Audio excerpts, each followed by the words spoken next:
Hello नमस्कार मंडळी, मी कोकणची कन्या म्हणजेच तुमची कोकणी स्माइली पुन्हा एकदा आपल्या ब्लॉगमध्ये स्वागत करते. तर आजचा आहे day 7 out of 30 days challenge आणि आज होता शेवटचा गुरुवार. आणि आज होता आपला उपवाससुद्धा. तर सकाळी उठले, तयार वगैरे झाले आणि निघाले स्टेशनला जायला. त्यानंतर कॉलेजला पोचलो आणि गेल्यावरती पहिलं लागलो प्रॅक्टिसला, कारण की आज होतं फायनल ऑडिशन. तर मग थोडीफार प्रॅक्टिस निघालो घरी यायला, कारण की कॉलेजमध्ये डेज चालू असल्यामुळे काहीच शिकवणं वगैरे होत नाही. तर मग ऑडिशन वगैरे झालं आणि मग निघालो घरी यायला.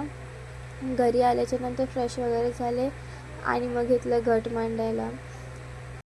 तर संपूर्ण घट मांडून झाल्यानंतर क्लासला जाऊन आले आणि त्यानंतर मग लागले जेवणाच्या तयारीला.